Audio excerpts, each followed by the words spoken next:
Morning, everyone. Just getting everybody in from the waiting room. Lovely to see quite a few of you. Hi, Jenny. Lovely to see you.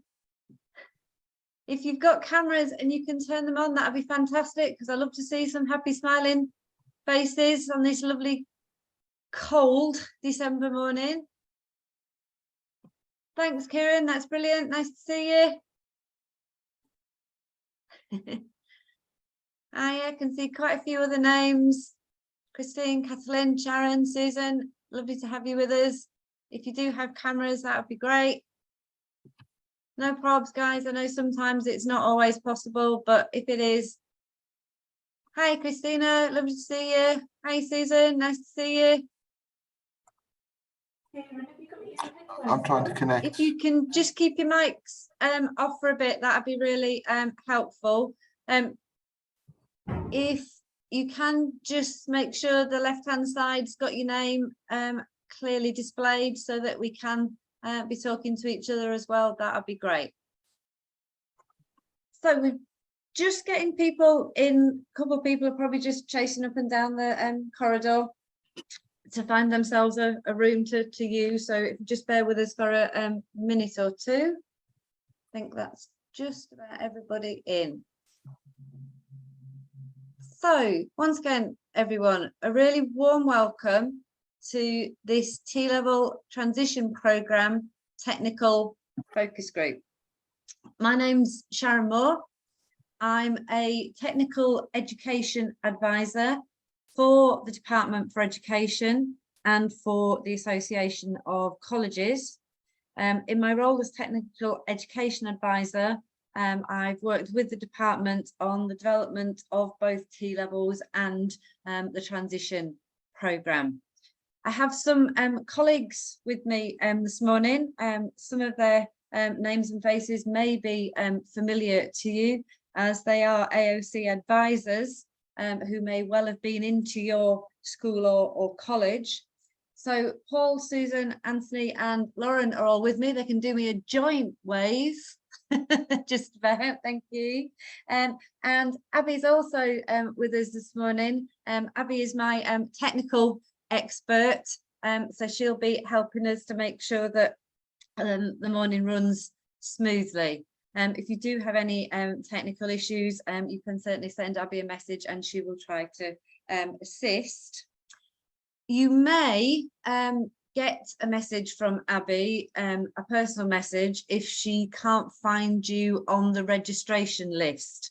It's important that you do get back to Abby if she does send you a message, because only those people who we've actually got on our registration list will get the PowerPoint, etc. Sent to them. So do keep an eye on chat for that, just in case you're not on our registered list. Also, in terms of the chat, I'm really great that people have already started saying good morning, etc. in there. We don't obviously have time to go around and do a full round of introductions.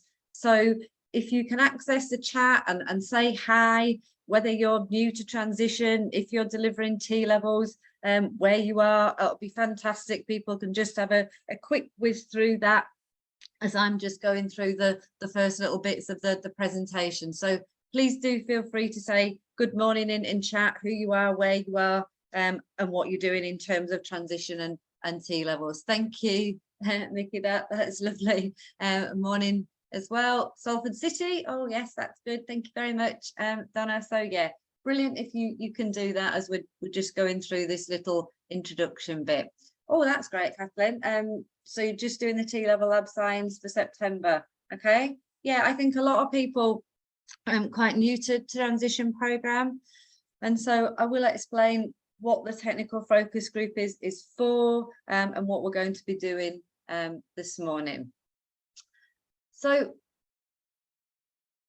we're obviously just on the welcome and introductions bit. We have 2 hours booked this morning. I will attempt to give us a 5-minute comfort break. I didn't do too well with it yesterday, I have to admit, but I will try to factor that in. Our intention in the 2 hours is for me to give you a quick, and I do say quick, overview of the transition programme. You may well have already been in a briefing session from one of the AOC advisors. You may already have looked at several documents, delivery framework, national technical outcomes, etc. So if you have already read those, or if you have had a briefing, what I'm going to be saying to you this morning is a little bit of a repeat of that. So I do apologise, but I also know that there's a lot of people who are very new, may not have had chance to access those documents yet, and may not have had a briefing. So I do just want to make sure that we're all really at the same level before we embark on the real focus for today, which are these things called national technical outcomes. So our technical focus group, this 2 hours, is focused on looking at the technical component of the transition programme. And as part of that technical component, we now have these things called national technical outcomes. So that's what we are going to spend the majority of the 2 hours actually looking at. But whilst I can keep talking forever, we do want to really make sure that this morning is as useful for you as possible. And the best way for us to make that as useful for you as possible is for you to ask as many questions as you need to. There really are no silly questions this morning. Transition is new to a lot of people. T-levels are very different. Transition programme is very different. So if I say something this morning that just makes no sense, or if you've heard something from somebody else as I go through the slides and you're thinking, well, that's not what somebody's told me, then please throw your questions into chat. You can certainly put your hands up as well. I may catch them, or somebody will help me if I don't catch the hands up, but more than happy to try to answer any questions as we go through. I know in quite a big group, it is sometimes difficult to actually ask questions, etc. So the way we've also structured the next 2 hours is that there will be some breakout sessions.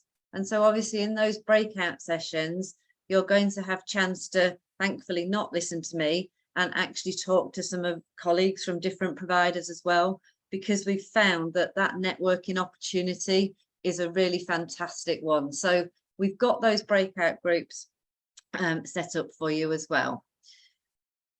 As I say, there is a presentation. I am using some slides this morning, and if you're registered, those will certainly come through to you. I will try to answer as many questions as possible. However, if there are questions that I'm not able to answer, and from all of the technical focus groups that we do collect the questions and we do put together a frequently asked questions. Today's technical focus group is clearly focused on the health and science route. Okay, so we're running these online technical focus groups for each of the routes. So today is the health and science one. So hopefully that is what you thought you had signed up to. So I think in terms of what we're doing this morning, etc., that's probably all I need to say. My only other comment would be that T-levels are here. They are running really well. We've had some fantastic successes with them. The transition programme has also been running now for a few years. Some things have changed with the transition programme over those years, and that's from working with providers and getting evidence from them and seeing how we needed to firm things up on the transition programme. So those are new things. They are new things in terms of DFE policy. For a number of you, they will be new things in terms of the way your organisation is choosing to work. So whilst I can answer as many questions as possible, obviously what I can't do today is debate DFE policy. We have what we have, and obviously also within your setting, the decisions that have been made curriculum wise, they're obviously for you to discuss within your setting as well. So I hope that, you know, doesn't sound too awful, but just so that we're clear really what we want to focus on today. So we have some aims which I've effectively covered really. Want to make sure that everybody is really clear about what the transition, the T-level transition program is. And we talk about this revised framework. So when, as I say, when we started with the transition program back in 2020, I think, things were perhaps a little bit more fluid than what they are now. So in December 2021, the department produced a framework for delivery for the T-level transition program. And so that framework has effectively been in existence since January. So that's what you will be using for those of you who are either delivering transition program at the moment, or I feel for the majority of you who will be delivering transition program from September 2023. So talk a little bit about the framework and these things called national technical outcomes. But then, as I say, the majority of the time, hopefully, will be you talking to some colleagues from other providers about what you're going to do with these national technical outcomes, what your approach is actually going to be to them. And what we'll also talk about is what we've got lined up for you in terms of moving forward. So this is Technical Focus Group Development 1. So we do have another 2 sets of technical focus groups planned in. So I'll talk to you about those as well, and hopefully you'll want to sign up for those.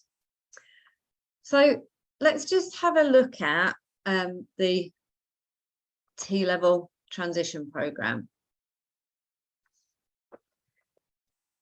So most of you will be, you know, very, very aware of this, but just to be really clear, because when we did first start off with the transition program, there was a little bit of a confusion about what it was, who was it for.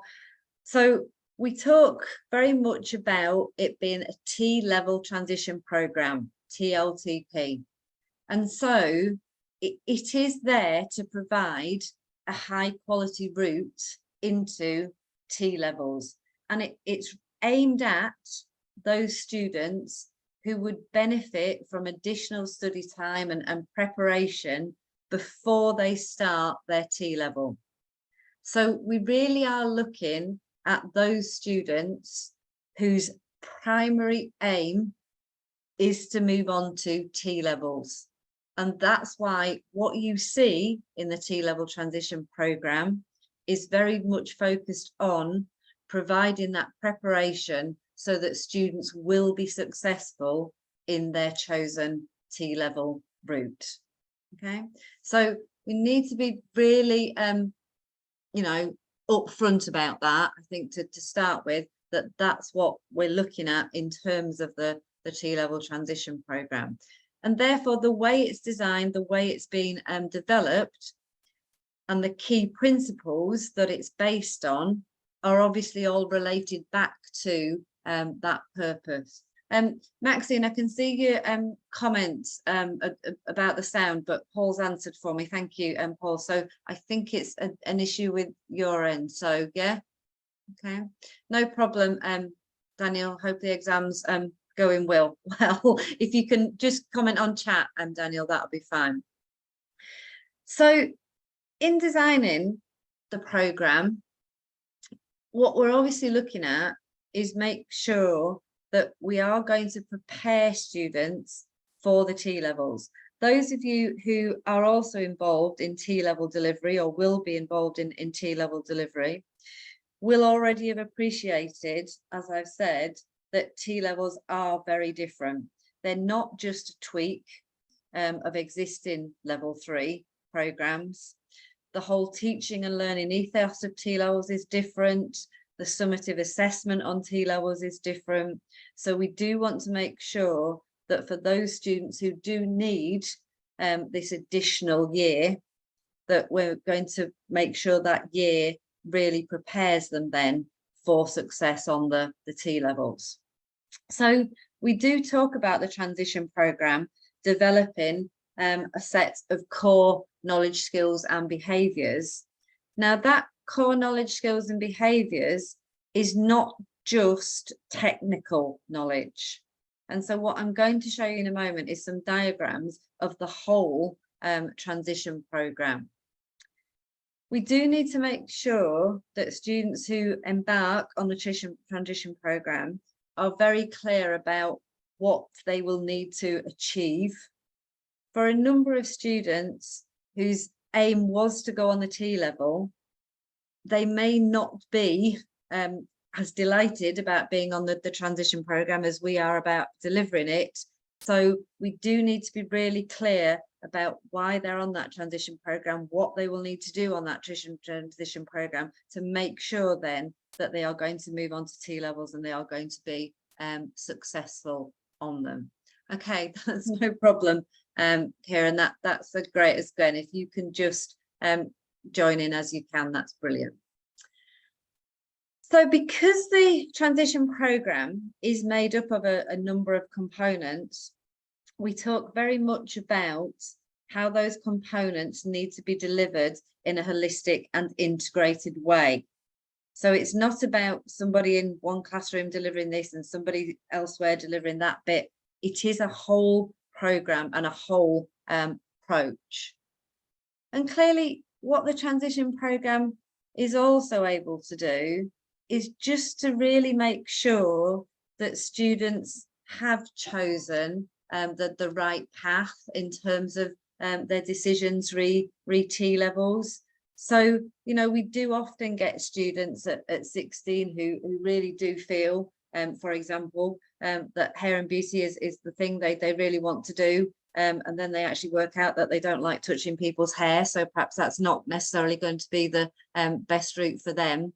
So that transition programme also gives us that opportunity, really, for students to have a clear understanding about their career choices and where they want to go.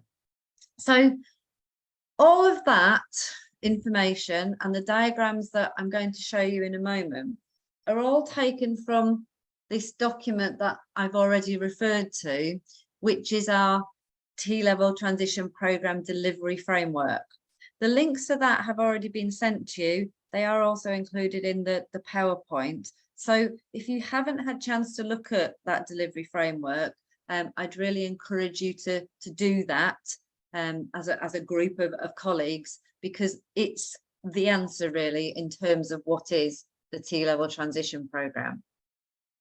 So in terms of what students can therefore expect from the transition programme, as I've mentioned, we talk about core knowledge, skills and behaviours. Students may be on the T-level transition programme for a number of reasons. So whilst their primary aim might have been the T-level, but they need this extra additional study time, it might be about academic achievement, but it could also be non-academic achievement that's required them to do the T-level transition programme. So we talk about the core knowledge and skills and behaviours in these 5 areas. So if I just quickly whiz round we call it our little donut diagram. So it may be that in terms of English, maths or digital, students have not achieved perhaps the GCSE grades which you as a provider have stipulated for your chosen T-level. Remember that in terms of GCSE grades for T-level, the department do not set any requirements, any entry requirements. You as providers set those entry requirements. But it may be, therefore, that as part of the transition programme, students are required to up their grades in GCSE, English, maths, or in functional skills, or in terms of their digital skills. So that would be something that you would be including, therefore, within your T-level transition programme. What we also need to make sure that is part of the transition programme is the skills for successful study.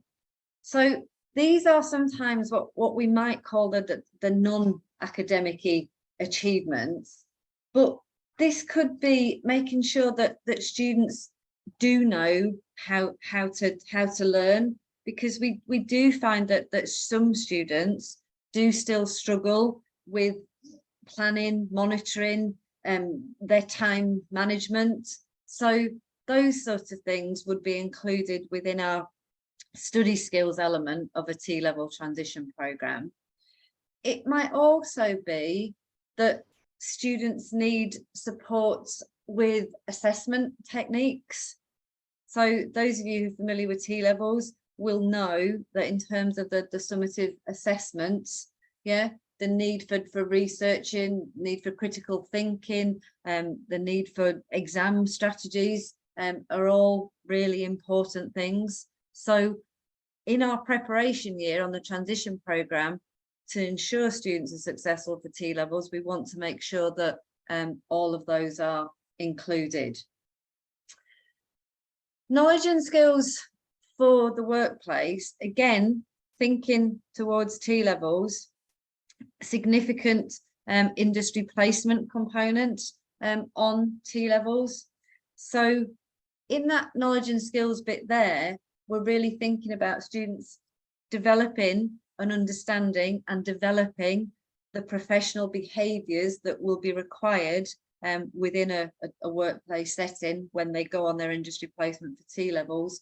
Things like effective communication, them understanding about teamwork, them understanding about organisational policy and procedures, and even, you know, that thing about travel. So when they move on to T-levels and industry placement, more than likely they are going to have to travel to a place of work. So that whole thing around travel training might also be something you'd want to include. So lots of things in there.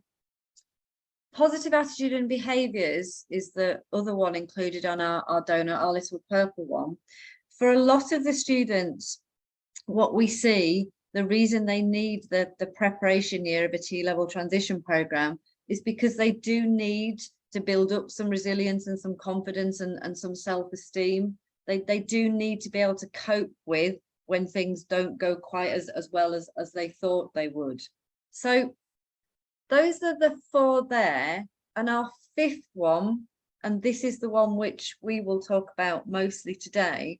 So this is our industry relevant technical knowledge and skills. So this is how we get our technical component, okay? And you can see that now on our next diagram, which is our Venn diagram.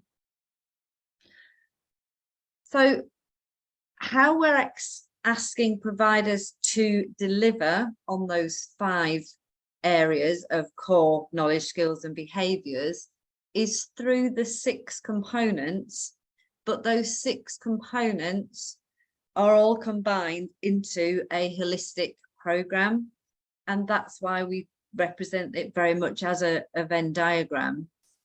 So the diagnostic monitoring guidance and the pastoral support, those 2 components, we would see very much as overarching, running throughout the programme. Yes, you will do some initial monitoring and guidance, but obviously that will be ongoing throughout the time of the T-level transition programme. And then in the middle, you'll see our personal development and enrichment. We've got our English, maths and digital. We've got that experience of the workplace. And then we've got our technical knowledge and skills component. But having all those overlapping in the Venn diagram, because whilst you might be the person who's looking after the technical knowledge and skills, what we would anticipate is that in delivering that technical knowledge and skills component, you will be contextualizing some English and maths. You will be looking at how what you're doing in your technical component will help support students in terms of their knowledge, skills and behaviours for experience of the workplace, and also in terms of their personal development and enrichment. So you may be delivering the technical component, but within that, you'll be helping students develop their study skills. You may be doing some exam strategies. You may be doing some researching with them. So that's how we see it really in terms of all linking together. So that is a very quick whiz through the overview of the programme. Again, hopefully that was a recap for some of you, perhaps new to some others. Now, I'm more than happy, before I move on to the next bit, which is the sort of national technical outcomes bit, i.e. the bit where we're focusing very much on the technical knowledge and skills, I'm more than happy to take any questions about the programme itself. So if you have got anything, please do drop that into chat or put your hands up. I really don't mind. I'll give you a second or two just in case there's a question that you're generating.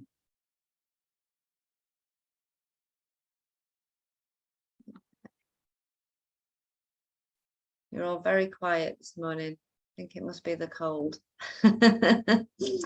Okay, Kathleen, the two diagrams, as we call them, are donut and our Venn diagram.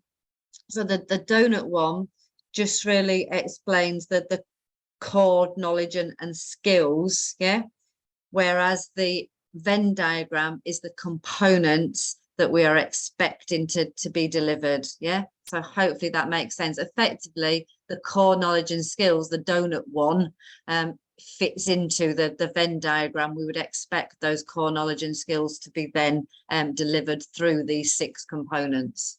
Okay. No, Susan, it is not mandatory to offer a transition programme before your T-levels. You will have a number of students who meet your entry requirements to go straight onto a T-level, and that's absolutely fine. What a lot of providers found was that they had the groups of students who, for one reason or another, were just not quite ready to move straight onto the T-level. So for those students, having a transition programme, i.e. a year of preparation, was a really great thing, because it then meant that when they moved onto the T-level, they were going to be successful in that T-level. Okay, thanks for those, everybody. I hope I've managed to answer those two okay. But please, you know, just feel free to drop the questions in as we're going through, and I will certainly try to answer them. So it is this bit round the technical knowledge and skills that we're going to spend the rest of the morning on. Okay. Okay, I can see a couple of questions coming in. Yeah, that's right, Amy. So a lot of the time, you do get those students who haven't got the grade profile that you've set as entry requirements for your T-level, and so that is where the transition programme is really, as you say, perfect for them, because as well as allowing them to achieve the English and maths that is needed, you also get that opportunity to really prepare them for all the aspects of the T-level. So it's great. In effect, a lot of students on transition programme, when they move on to T-level, do have a real advantage. Okay. Yeah, a lot of people do choose to add things to their transition programme, and that's probably, I will talk about it as I talk about the technical component, but The reason that we came up with the delivery framework was based on evidence from providers who delivered the transition program with us early on. And so we were looking to give some consistency across providers in terms of the transition program, but still maintaining flexibility. So the transition program, you as providers really have that option of making it your own. But even in terms of individual students, you have that opportunity to make the transition program quite individualized. So as it says on that Venn diagram, you can decide on the weighting of each component. So for some students, you may want to spend much more time on the personal development and enrichment, because for them, actually building up some of those core knowledge and skills and behaviours around the resilience and the confidence, etc., is what's required. I'll talk to you a little bit about the time for the technical knowledge and skills, but what it is important to say straight away is that that technical knowledge and skills component is not the major component of the T-level transition program. That's never been its intention. Okay, so some great points coming out in the chat, so hopefully everybody can see those as well.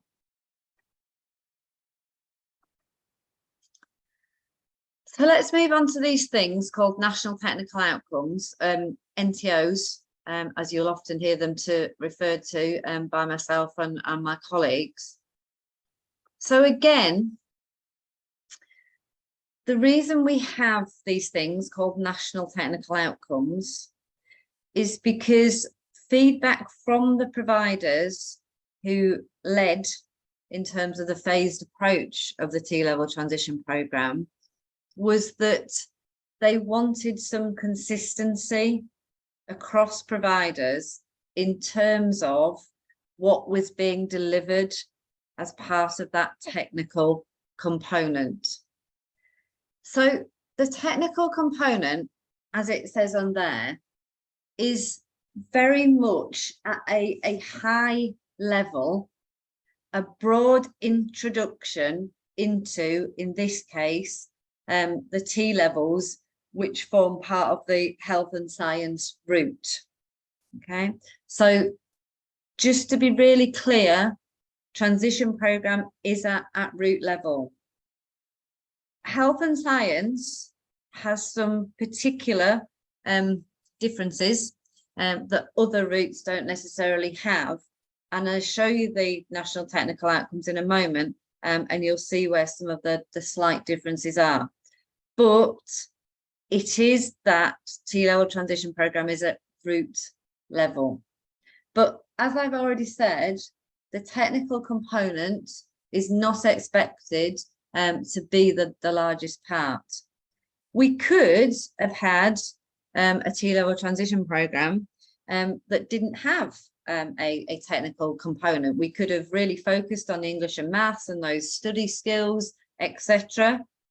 But it would seem unlikely that a student who actually wanted to come on the T-level in health or the T-level in science, if they then were told that they hadn't quite made it onto the T-level, but it's okay, we've got a preparation year, but actually you're not going to do anything about health and science in that preparation year, it seems quite unlikely that they would have been very motivated to go on that preparation year. So that's really our main reason for having the technical component. It's that motivation, that engagement of students. There will be a number of students who you do take straight onto T-levels who will not have had, yes, any particular, health background. They haven't done anything in school related to health necessarily. So we don't see, that's an issue, but we do know that we needed something because we want to make sure our students are engaged and motivated and want to learn. So when we talk about it not being the largest component, what we're talking about really is, and this is the way the national technical outcomes were designed, we're talking about perhaps 120 to 150 guided learning hours for our technical component. But again, whilst, you know, the NTOs are there, they are content that you are expected to deliver as a minimum. Okay, that's what we say about our national technical outcomes, that they are a minimum expectation. You have flexibility in how you deliver that content, how you deliver the national technical outcomes, and you also have flexibility in terms of how you would like to add breadth or depth to the national technical outcomes. We developed the national technical outcomes, obviously looking at the T levels in the health and science route, also looking at other level 2 qualifications and health and science route.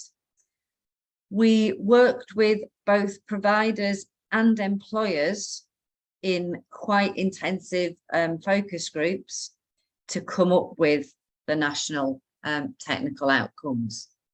The link for the framework's on that slide as well, so you'll see why it's useful for you to get this particular presentation. So the national technical outcomes are content.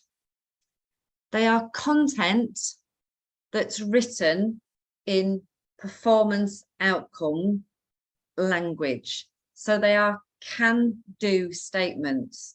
They are an expectation of what students would be able to do at the end of their T-level transition programme.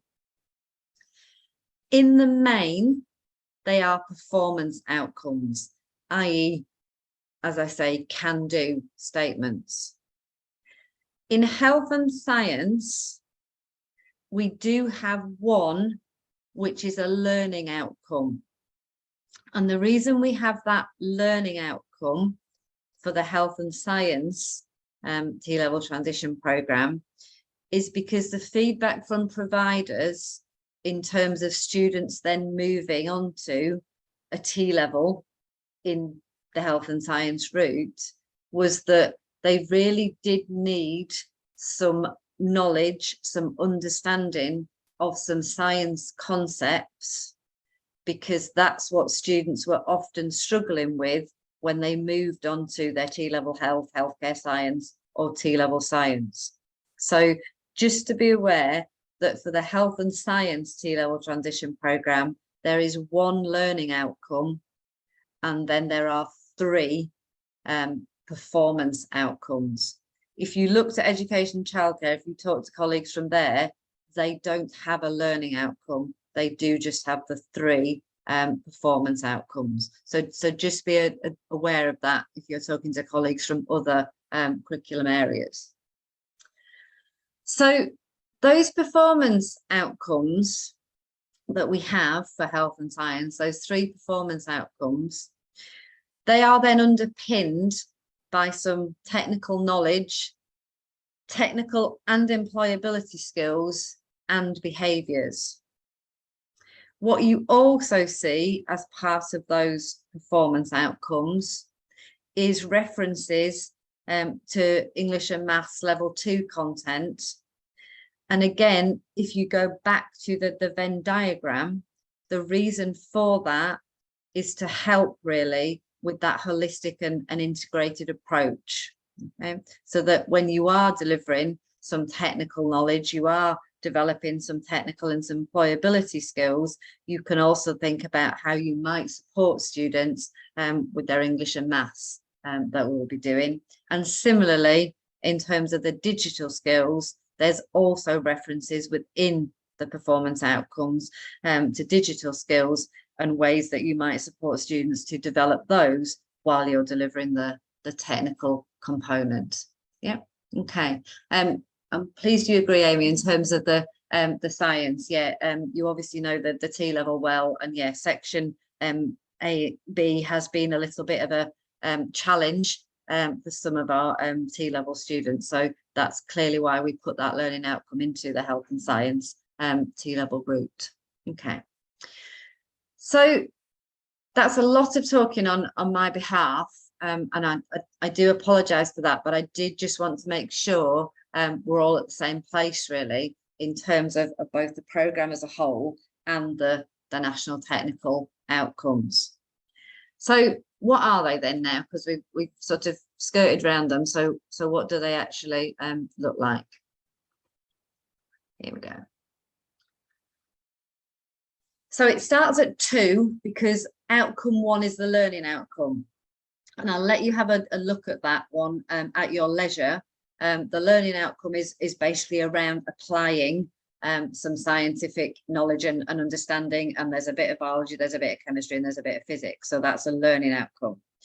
But what we want to focus on today is the 3 performance outcomes, the 3 national technical outcomes that are in the health and science T-level transition programme. So remember, as I've said, our minimum expectation, so what you have got to do on the transition programme, is to be able to get students to be effectively able to demonstrate these 3 outcomes. Why does she keep saying 3 when I can see 4 on the PowerPoint, you say? And this is again where health and science is different from some of the other T-level transition programs. So for health and science T-level transition program, there is an option. So our minimum expectation is that students will be able to do outcome 2, be able to do outcome 4, either 3A or 3B.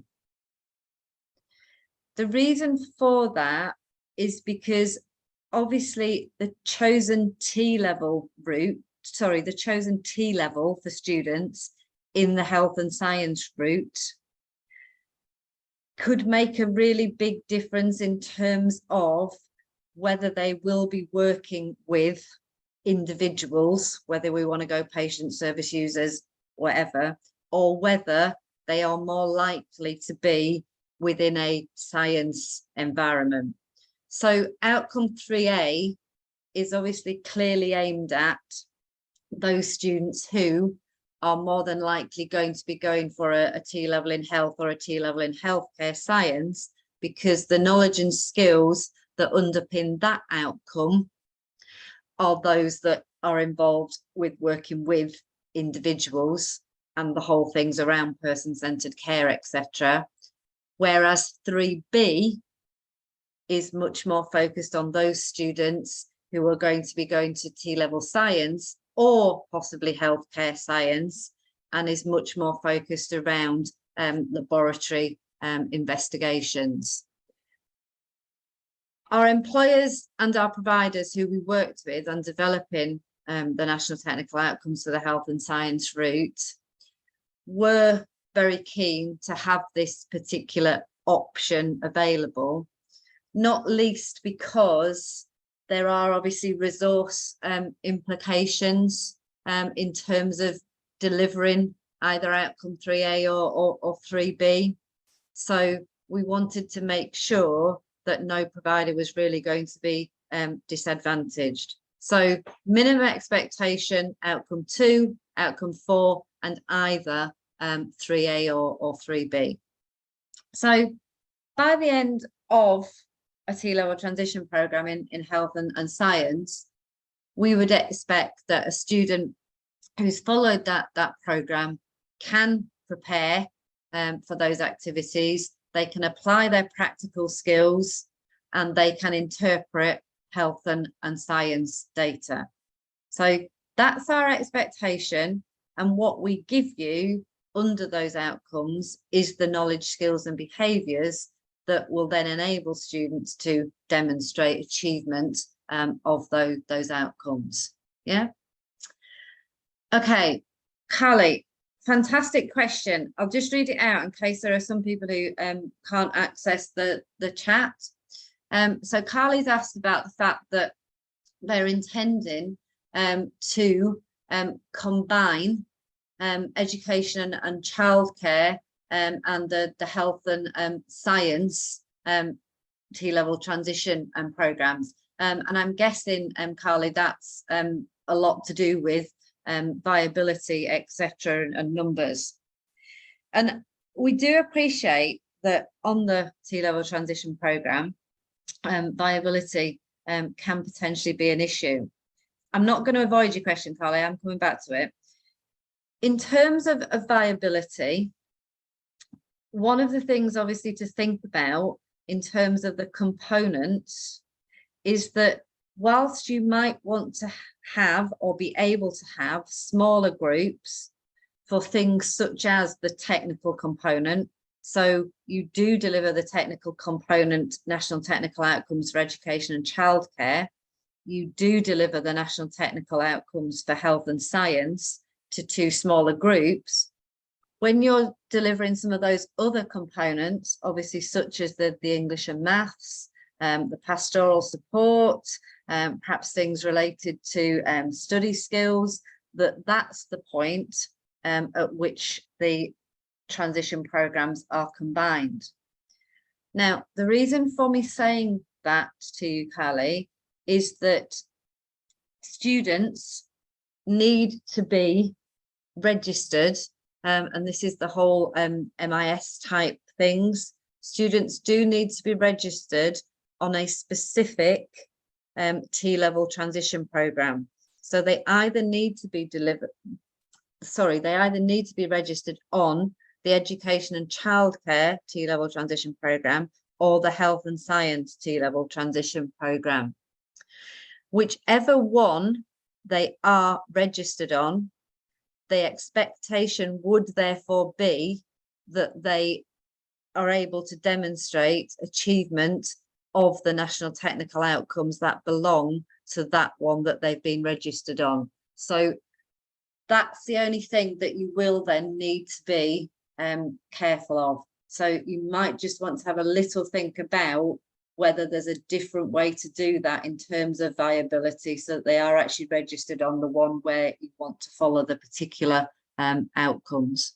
If that doesn't make any sense, Carly, we'll have a little bit of time at the end, or when we go into the breakout rooms, my colleagues might be able to help you with that one as well. So we've got these outcomes, and so what I want you to think about now is how you would be able, to demonstrate that students are able, to achieve these outcomes. So we are going to very shortly move into some breakout rooms, but if I just set you the little task that I'm asking you to do whilst in those breakout rooms. So what I'm going to ask you is this thing about what will you be asking students to do? How will you confirm that those outcomes have been met? Okay, you can imagine that I'm coming in. Let's imagine that'll be pretty awful, that I'm coming into your school or college at the end of your health and science T-level transition program. What would you be able to show me that you have actually done with students that does confirm, that they can interpret health and science data? What would you do with those students to make sure that you could confirm to me that students are able to prepare for health science or healthcare science activities, or that they can carry out those activities? So that's our 3A and our 3B. So if you don't have those outcomes to hand, okay, you might just want to quickly scribble them. So it's prepare for activities, apply their skills to be able to perform the activities or investigations, or it's interpret health and science data. I think the way the breakout rooms will work best, and we'll get the most out of it, and you can then hear from other people as well as those in your breakout rooms, is I'm going to suggest that each breakout room focuses on a particular outcome. So in terms of what you would be asking students to do, I'm going to get you to focus on a particular outcome. My colleagues from AOC will join you in the breakout rooms, so they'll be able to help you as well as you're thinking about this, but it's very much focused on that, what would you be asking students to do? So just to make life very easy, if those of you who are in breakout room 1, and when the joining instructions come up in a moment, you'll clearly see which breakout room you're in. So if you're in breakout room 1, if you can focus on outcome 2, the prepare. If you're in breakout room 2 or 3, if you can focus on the outcome 3 or 3A or 3B, okay, that's the applying practical skills bit. And if you're in breakout room 4, if you can focus on the interpret health and science data. So it's a real opportunity to talk to some colleagues from other organisations about how you're going to be dealing with these performance outcomes and what you're going to be asking students to do. So I make it just about 7 minutes to. So we're going to go, I think, with 20 minutes in the breakout room, because that will give you an opportunity to really focus on the outcome, also perhaps a little discussion about your transition programs. I will be asking one of you to give some feedback about what you've discussed in your breakout rooms and what you would be asking students to do in terms of these outcomes. So whilst you're in your breakout room, if you could just kindly volunteer, nominate somebody to just give some very quick feedback to the rest of the group when we come back, that will be really brilliant as well. So we'll put the joining instructions up now for the breakout rooms. I know you'll all be really familiar with how this works. So basically just click on and you will get taken into your breakout room. So see you in 20 minutes, everyone.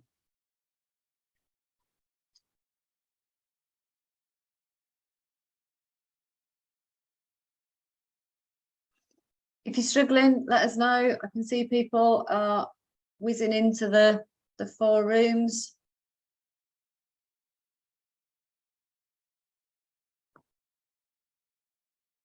Still quite a few of you. You might need to scroll down if you can't see your name on any of the joining instructions. I think that's everyone. I think Kieran said he'll be back in a minute. Okay, have we managed everybody then, Amy? Abby, yeah? Yeah, I think that's everyone else in. Yeah, looks like it. They're good at this now, aren't Yes. they? We should be now. We've had so many years at doing it, haven't we? So, yeah. All that online stuff during COVID as well. Yeah, did you have to do lots of your classes at uni online? Yeah, then? I think we went into lockdown halfway through my 2nd year. Yeah. So it was a bit weird, and then we came back, like our 4th year was like a hybrid, so it was like you got to choose if you came in or stayed at home or that. So it was like just starting to open up again as I was leaving, which was lots of fun for 4th year at university. No, I mean it's you know, it's hard, isn't it, to know really what impact it's had overall, hasn't it? I think that there's just lots of things, isn't there, in the way that some young children are not able to interact as well as they should have done, and you know, there's just so many things, isn't there, really? That I mean, I'm not convinced that this whole a thing now. You know, we had Oh kids God, with masks, yeah. you know, we had them with the masks on all the time, and then we wonder why now people are getting more poorly. Well, it's because they didn't build up any immunity, did they? You know.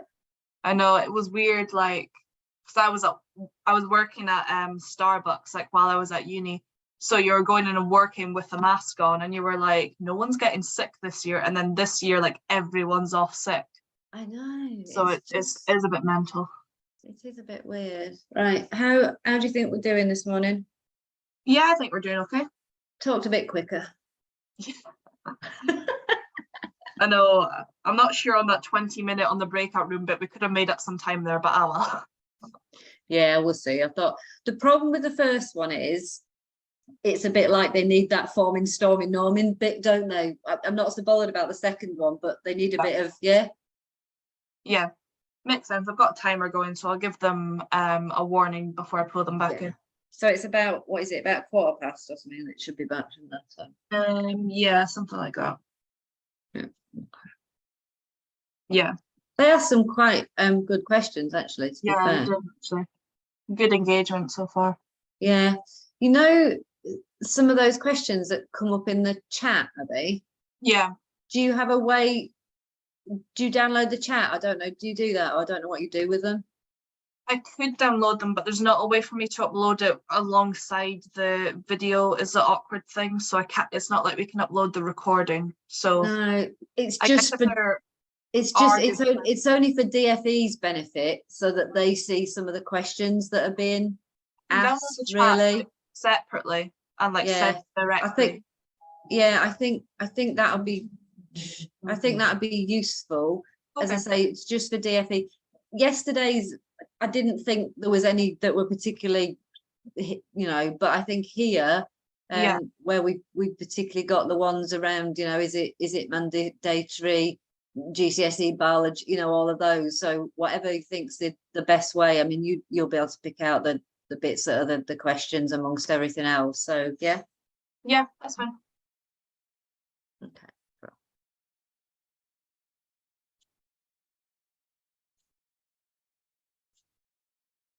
Give me a second. I don't know if that's somebody at the door. Oh, yeah, that's okay.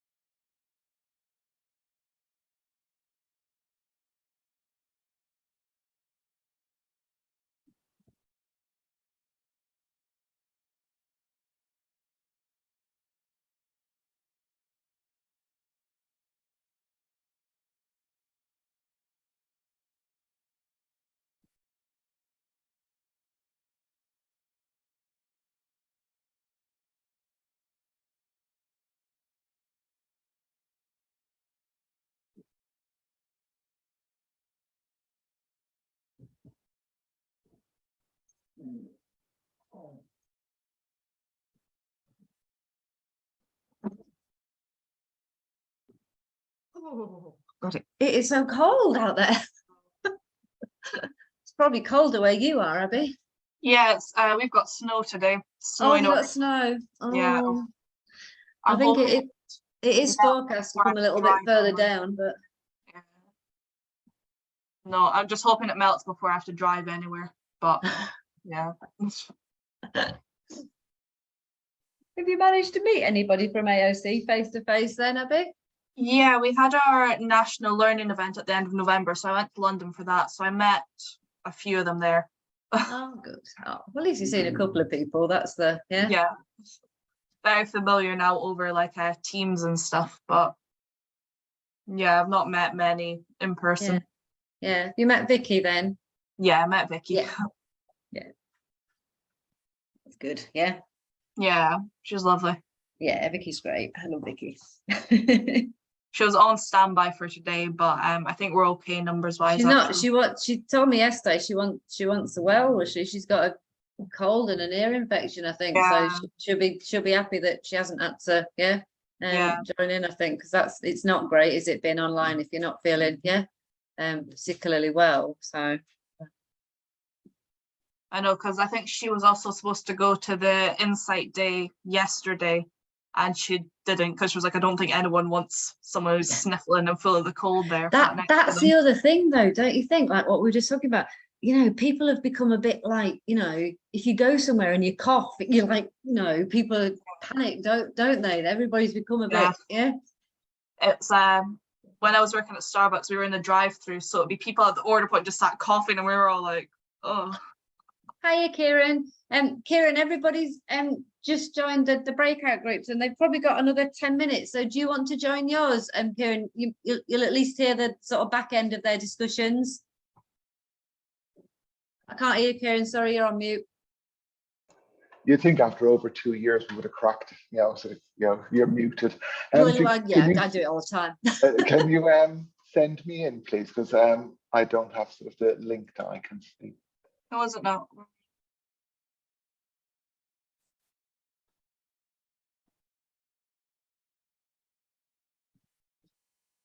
Does one come up now? Yeah, perfect.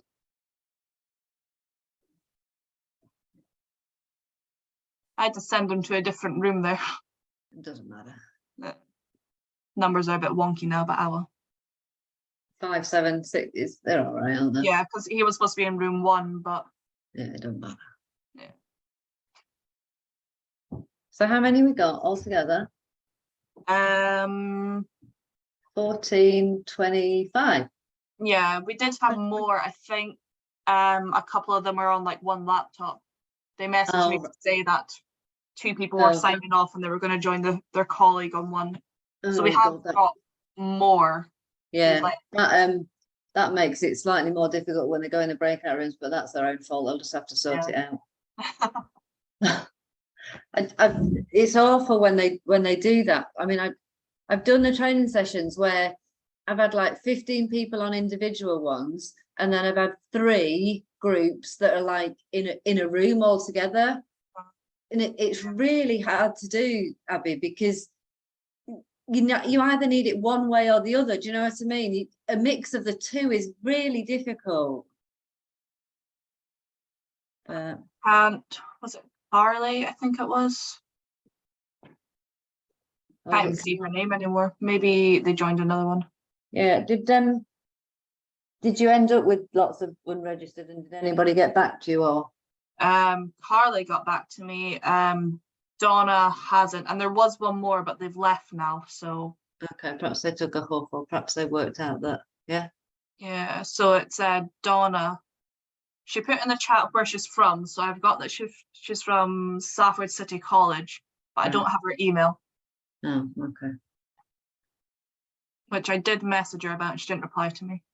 But no, I'll send her another message later on. Later on. Send her a message, or just find out who the advisor is, and they might be able to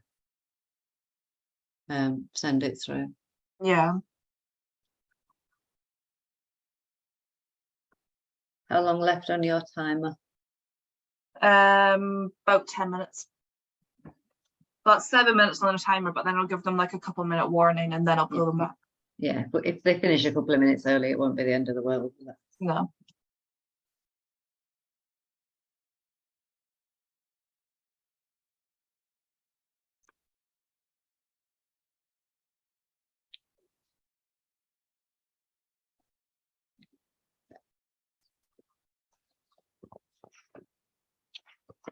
Perhaps I'll be able to give them a 5-minute break. Who knows?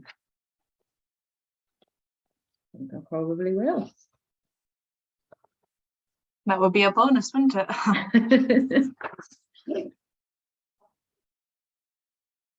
See how long the feedback takes, and then I'll decide. Yeah.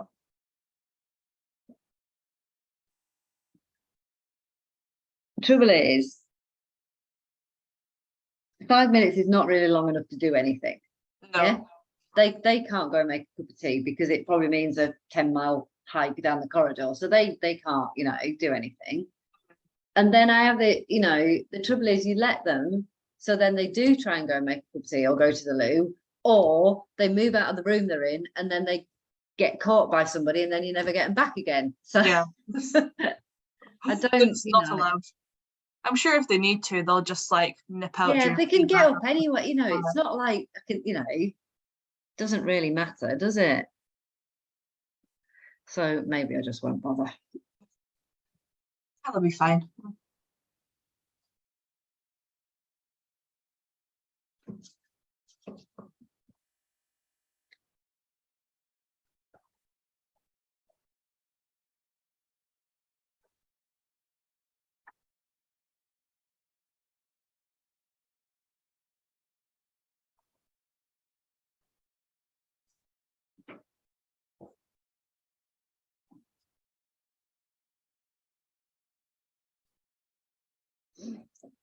Have you got numbers for my engineering and my creative near to hand? I'd just be interested to know how we're getting on, because that engineering one was really low when we looked the other week. Yeah, it wasn't too bad when I checked yesterday. It's also not like this. No. But you should.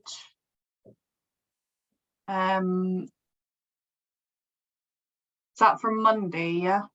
No, I think engineering's Tuesday. Engineering and manufacturing's Tuesday. Yeah, so that's 8 registered. Okay. And then I think creative and design is Thursday. Yeah, that one's doing 26. Oh my God. Okay. The other one we're really struggling with isn't one of mine. It was one of Romy's, I think, wasn't it? The legal and finance one. Legal. Yeah, they've got about 5 people, but 3 of them are from the same provider. Yeah. So I don't know. We'll see what goes on with that one. The difficulty is you can only get the number of people relative to the number of people that deliver in those particular T levels, and there will be a lot less delivering legal and finance than there will health and science. That's just the way it is. Yeah. So it's just a reflection of that, not people not joining on. It's just it's a hair and beauty's got 40. Oh, hair and beauty's a nightmare. So that's 40 people next Friday. So there's still time for more people to register. So we'll see how that one goes. Is that Friday? Is Romy's doing that on Friday, isn't she? Yeah, it's the last one we've got. Yeah. It's hard. Yeah, it's difficult. I mean, obviously we don't know how many people turn up, particularly that. I mean, that must be the last Friday of term, I think. Yeah, I think so. Because after that, I've only got like a week, and then it's Christmas. Yeah, so I think for a lot of people that'll be the last Friday. Is it it must be in the morning? It's not in the afternoon. It must be the morning. Yeah, they're all 10 till 12. Yeah, so there'll be a lot of people that won't be on class or whatever. They'll so that's probably why they've been able to sign up. But yeah. Yeah, the other big one is the animal care and agriculture one. Oh, how many you got? 37. So it's catching up to hair and beauty, but yeah, that's another potentially weird one. No, it's just that legal and finance one. There's really not many people. No. It's okay if the 4 or 5 that are registered turn up. It's then it's when that's the problem, isn't it? So like we've got whatever we've got today, haven't we? 25, but there was really 35 registered or something, wasn't there? So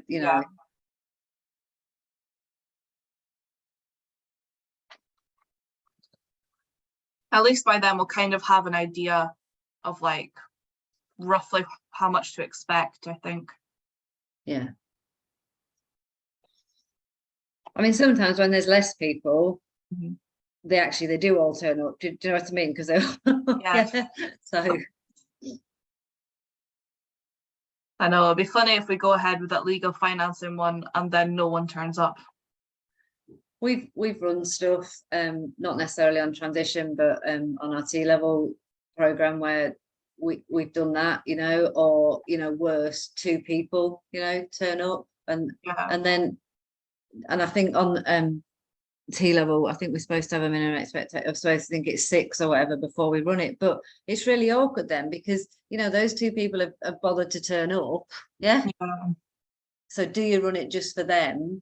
But of course, the problem with that then is that they came because they wanted to talk to loads of other people, and now they haven't got loads of other people. So it like this, the big thing about this is getting the chance to really talk to other people. It is annoying when people register and then just don't turn up. Yeah, the online. I mean, it's much worse online than it is face to face. Yeah. Oh God, yeah. Are you sending them a message? Yeah. Thank you.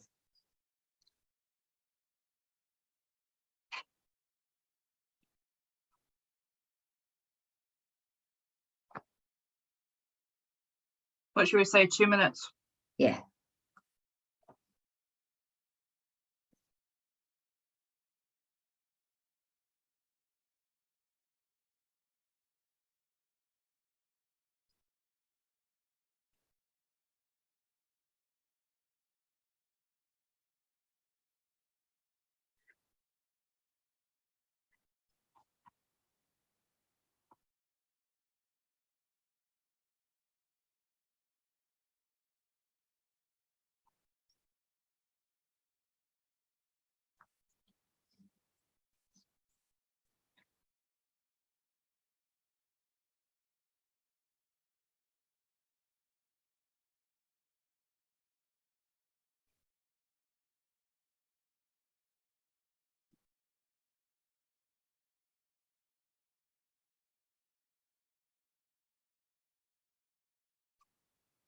You'll be a little bit bored of hearing this whole presentation then by the time you get to next Friday, won't you? Well, by then probably yes, but it's not too bad at the moment because I'm doing other things and I'm getting the register and like all the stuff that I'd be doing after the event. I'm trying to get done now, so that's nice. Yeah, that's great. That's brilliant if you can do that. Yeah, that's great. So, yeah, just trying to do that and then keep an eye on the chat and the waiting room and stuff at the same time. I'm like, oh, I don't miss anyone. I try to give you like some lead-in time to when the breakout rooms are going to happen. Do you notice that? In a minute it was. I know, that's when I started to like get it up and like shuffle people about because it keeps putting the advisors all together. And I'm like, no, they need to be like spread out. Yeah, that wouldn't work so well, would it? No. But yeah, it's all okay. Susan, Paul, let's see if they get nominated to do the feedback. That's always funny if they do. All right, I'll just close the rooms, give everyone that 60-second. Oh, there's someone in the waiting room as well. Oh.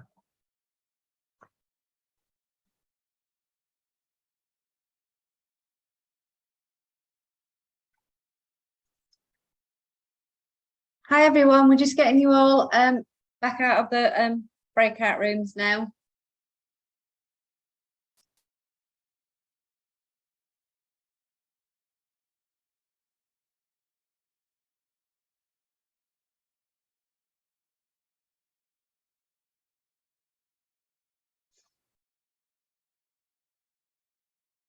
Some of you coming in, some of you will just need to wait till the room closes. So if you just give us 10 seconds, I think everybody should be back in the main room.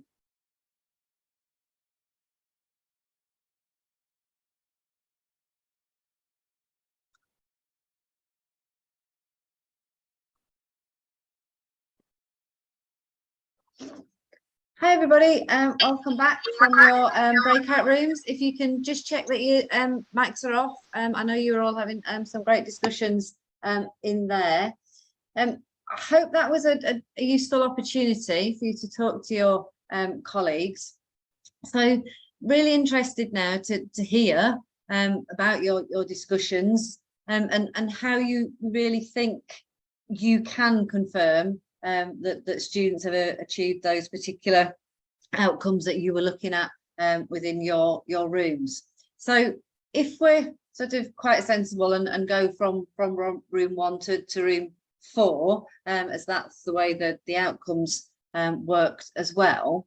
So if we start with room 1 and you were looking very much at that outcome around preparing for activities, I think Carly and Kelly and Sue, and so can I just ask whoever's going to feedback from room 1 to give us a little bit of a flavour about your discussions and how you'd prove that students could actually achieve that outcome.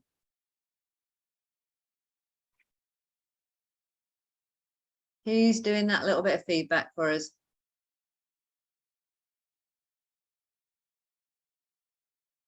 Susan, are you okay to help them out, as I can't see anybody jumping forward? I put the forward? notes in the chat. I took notes and I put them in the chat. They just need reading. If no one's brave enough, I'll do it. Go on, Susan, give us a All bit gone of a really flavour. shy. Yeah, I don't mind doing it. So Oh, go on then. we looked at doing it as a practical assessment. So some centres are doing role plays and performing in the lab activities, and then taking baseline assessments. And then here at Priestley, we've done a mixture. We've mapped it across to some of the exam content that they've done in the core qualification. And then the second half of the assessments will be through their coursework and through practical route-based projects, where we'll give them a case study. And then they'll follow that case study person through the examinations, the data that they need to collect, and how they relate the 6 C's to them and things like that. So a lot of it is interlinked, depending on the centre of how we want to choose to assess it, really. But one of the centres said about tracking it across like 20 questions and grading it then from 1 to 4 on how well they've achieved that, and then what they need to like work on for the next assessment, kind of thing.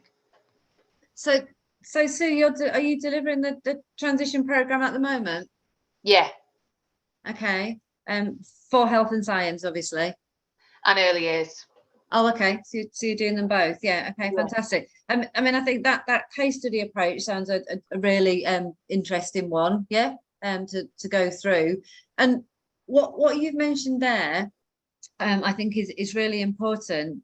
That whilst each outcome, needs to be demonstrated, what we talk about very much is that they don't have to be done independently. So actually combining the outcomes in terms of then getting students to demonstrate their achievement is absolutely fine, and something that we would certainly promote in terms of good practice. What you also mentioned there, Sue, and I'm just going to pick up on it in case other people don't know about it, is this notion of a route-based project. So one of the expectations of the delivery framework for the T-level transition programme is that students will undertake a small project, a route-based project. So again, how you choose to approach that route-based project and how you want to integrate the outcomes into that route-based project is again up to you as a provider, and gives you that flexibility. So how is your transition program going? So are students enjoying it? Yeah, so it's positive at the minute. The students really at the moment are just upskilling on their study skills and their employability skills, and looking at different careers that could possibly go into. And then after their exams in January, that's when we'll focus more on the route-based projects, where they'll start being given a case study where they have to follow that person through all the different elements within care. And then that's when they'll find the route-based project will kind of be put together as a portfolio. But at the moment, the students are enjoying it. I think the guest speaker side that Melanie works on and getting them out into the community, I think that's really positive, because they haven't had that at school, and that's what they've missed. So, and I think that's where they build a lot of their social skills, study skills, communication skills. And I think that's more important at the moment, as opposed to the actual assessment of the route-based project. I think that needs to be nearer the time when they're looking at the transition onto level 3. So what we've done with our transition is all of our foundation level 2 are on a transition program. Okay. We've identified the students that can go on to a T level because of qualification reasons, but then our other students are on the transition program, but their transition might be onto our other level 3 or onto employability. So all of our students follow the transition program. That's fine. But only some of them are highlighted for T level transition, but all of them are on a transition. Yeah, that's fine. You know, and obviously how providers choose to do that is entirely up to you. It just as long as obviously those who are going to be moving on to the T level have covered those national technical outcomes, which you clearly have. So that's brilliant. And there is a question from Amy, but you sort of answered it, Sue, really.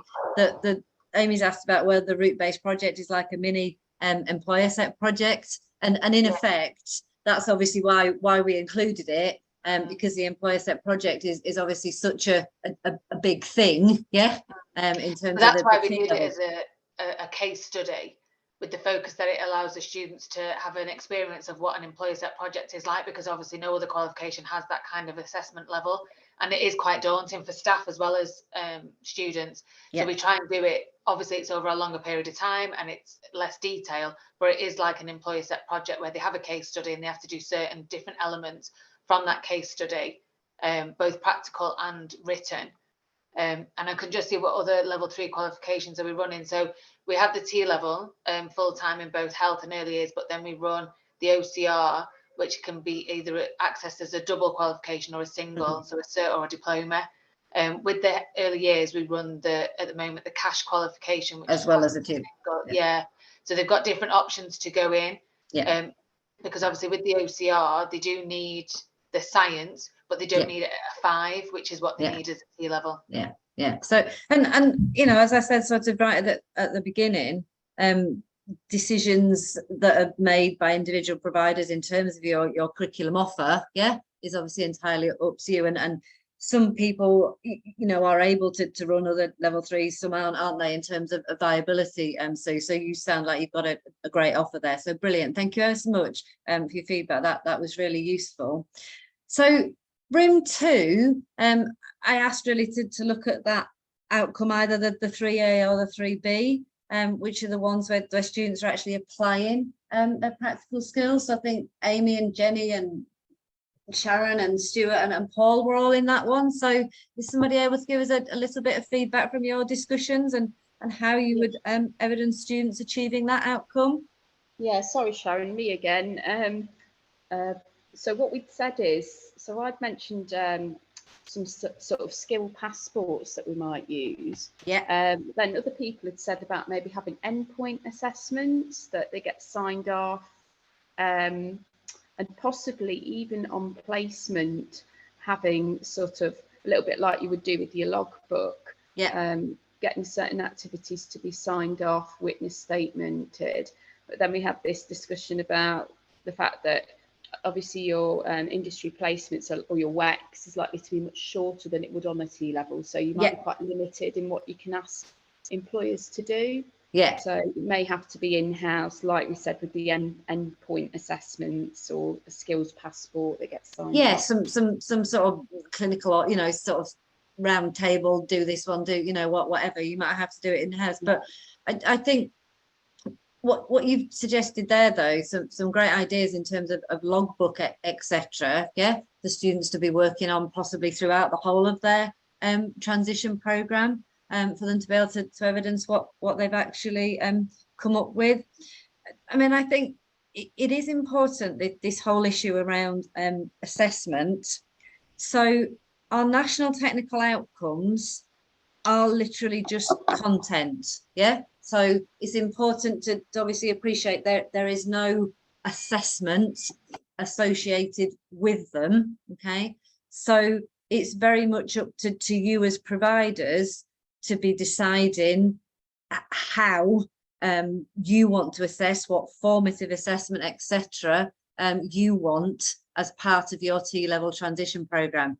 And obviously, as both you've mentioned, Amy, and Sue mentioned, what you really want to be thinking about, isn't it, is how whatever you do in terms of a formative assessment, that's really going to help students then when they move on to their T-levels. Brilliant, thank you, Amy. That was great to hear from room 2. So in room 3, I know you were looking at that same outcome in terms of the applying practical skills. So I think Daniel and Laura and Lauren, Stephen, etc. You were in there. Is there somebody who'd be able to give me some feedback from room 3, please? Where are you all? Have you all run away? I can do that. That's not a problem. I made some notes. Thank you. For us, the providers discussed investigations. So using practices, doing a hypothesis report, then reflecting at how does the reports and practice actually happen in industry. Yeah. And again, we said it's similar to the employer set project, also looking at data analysis. So for activities, they're looking at researching and producing their own report organisation, analysing the data, looking at discussions, obviously conducting the primary research, and then they could even present their data or findings, etc., and use presentations to peers and things like that. Yeah, and things like that then, in terms of them developing the skills that are going to be so important when they move on to the T levels. All right, so I think again, really important to have an eye on what's required in terms of the T level core skills. So if you are currently teaching on the T level, fantastic, you'll be aware of those. If you're not, and you haven't looked at the T level sample assessments, I think it's a really good thing to do and talk to your colleagues who are teaching on the T levels. So brilliant, thanks so much, and that was great, thank you. And then last but not least, room 4, if you could give us perhaps a flavour of your discussions around how you'd confirm students have met the outcomes. So I think Catalin and Christina, Kieran, Maxine, you were all in that one. Is there somebody who could give me a little bit of a flavour of what you were discussing? I think that's going to be me. Oh, good, Anthony, off you go, thanks.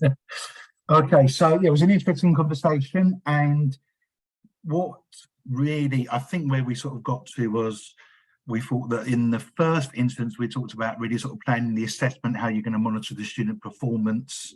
We really discussed how perhaps in the beginning, there'd be some, if you like, taught elements of it first, you know, how to teach validity, reliability, and so on. And then you could incrementally improve the interpretation of health and science data through your use of command verb through the year. So, you know, you start off with the identify, and then as the year goes on, you can change that. And, you know, so you get more analytical in depth. And the idea was that rather than doing it as a single unit, that the analysis, interpreting rather health and science data would be a part of, you know, as many aspects of the content as it could throughout the year. And there was some suggestion that there were some useful units that are already in place that could be utilised to help with the content. So there's level 2 science units that could be utilised, and there was a level 3 science units that could be used. And we did, well, we mentioned that briefly about, because some of the students, you know, haven't chosen transition programme.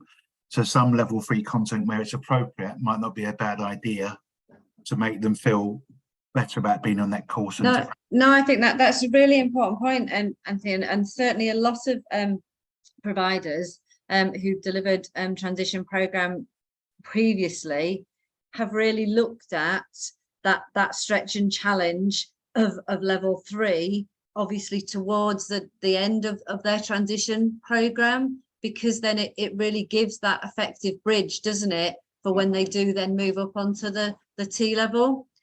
And I think what you mentioned there as well, Anthony, in terms of, you know, there's lots of things around that you could make use of, even if you're not doing a particular qualification.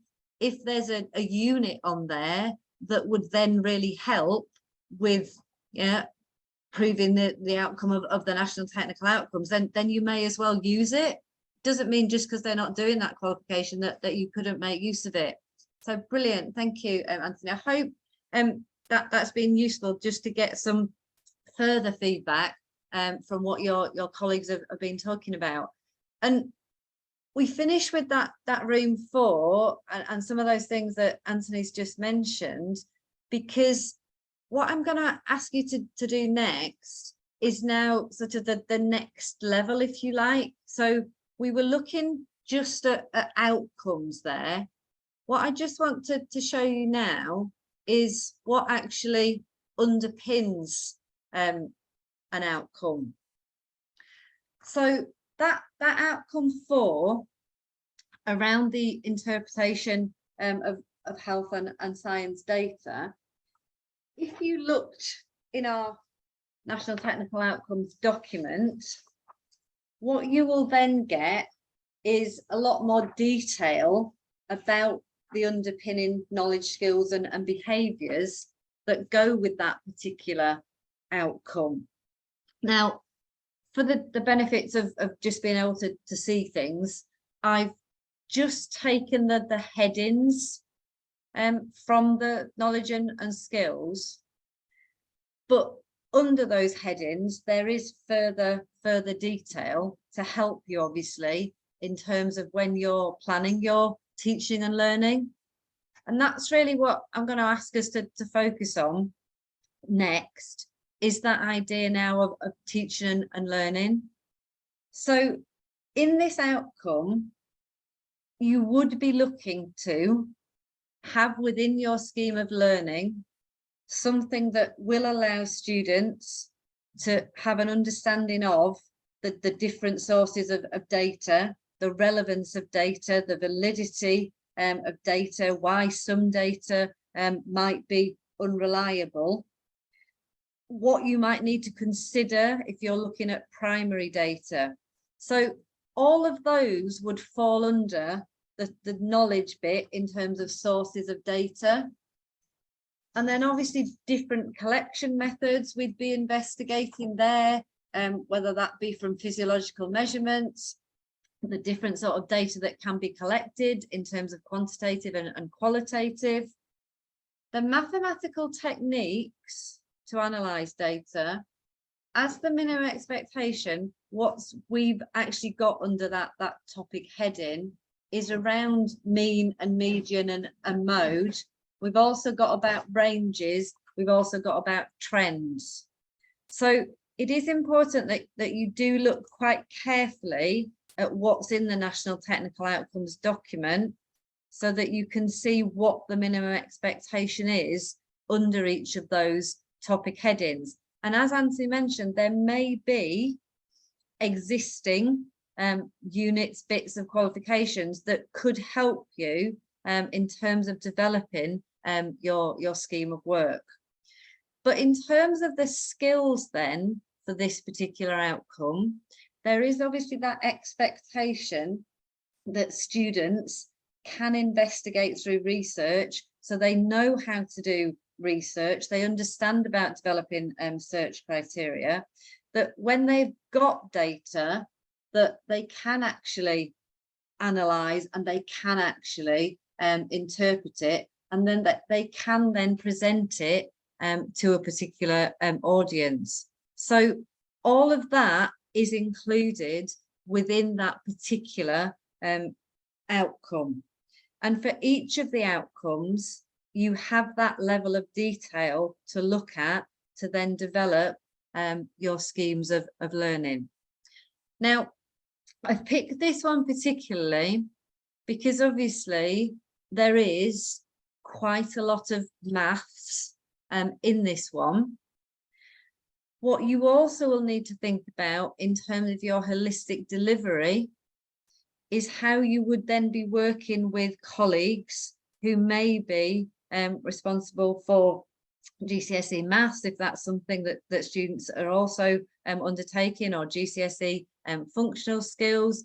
And you'd want to make sure that when you were developing these skills and that knowledge, that you were actually in line with them. So we are going to just do another very short breakout session, literally just for 10 minutes.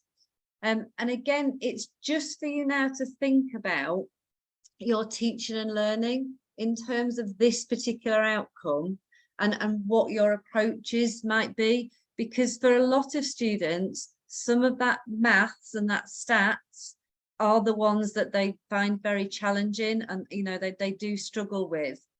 So really interested in what you think would be really good learning approaches for this particular outcome that focuses very much on the data. So we'll just set you up in some breakout rooms literally for 10 minutes. We'll take very quick feedback and then I can carry on just for the end of the session, and we'll be finished by 12. So if you just want to join your breakout rooms again, and we'll be in there literally just for 10 minutes. So it should come up now for you to be able to join. So if you can click on again That'd be brilliant. Thank you again. Could you put that outcome up again, please? Yeah. There we go. Oh.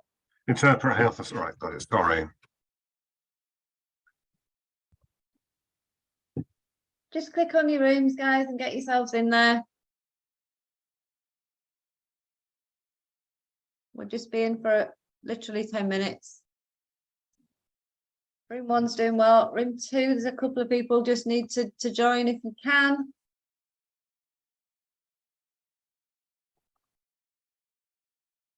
Hi, Jenny, Stephen, Sharon, if you're still with us, can you click on your breakout rooms just so that we're all in the right places?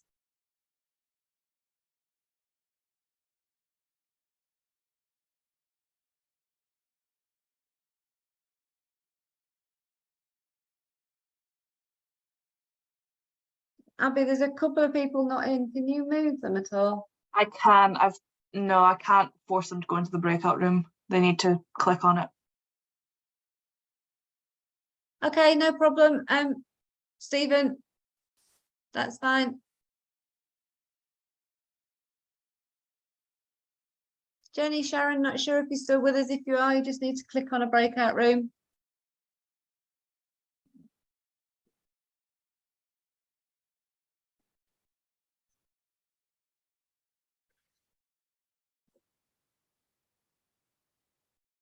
Abby, are they the same or are they different when they go back in? They were the same. The same. Okay, that's good. No, Yeah. that's good. No, I think that's better because then they're used to, yeah. We've lost some people along the way, though. We're all. Yeah. I know there was a few of them said in the chat, didn't they, that they had to go. That's a problem, isn't it? It's Yeah. just.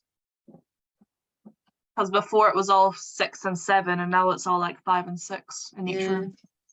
Don't know what we do about that, really. Yeah.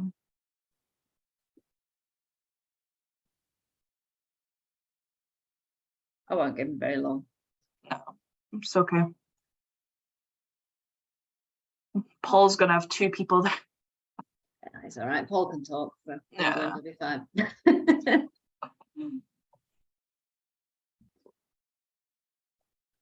It's funny, isn't it, that what you set them up and then 3 you out join 3 all in one room. Do you know what I mean? You couldn't have planned that. Yeah.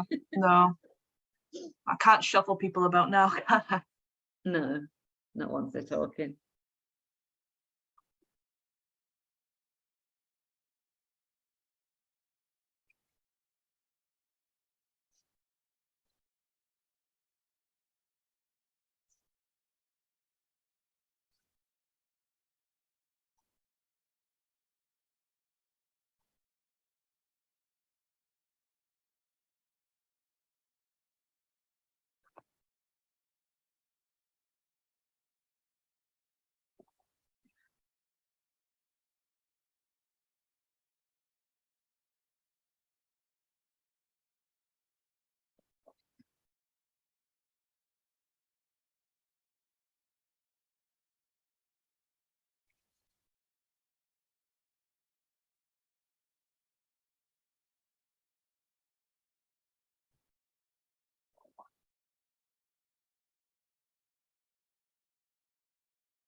Abby, that lady who did the first lot of feedback was called Sue Walker. Was she from Reese Heath?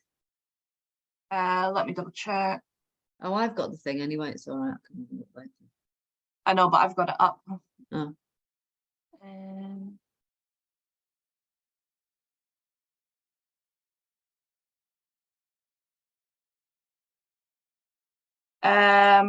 Sue Walker's from Priestley. Oh, she's from Priestley. Oh, no. Yeah, there Okay. is someone from Reese Heath. No, it's okay. It's her. It's just DFE are looking for people who are delivering it and sound like they know what they're doing. Yeah. Okay. And I mean, we have been asking. Well, I think Romy and Elise have been asking sort of generally in the thing, but I'll just pinpoint some people and then DFE can email them and say we'd like to. Yeah. Yeah. Okay. Yeah, she sounded quite like what she was doing.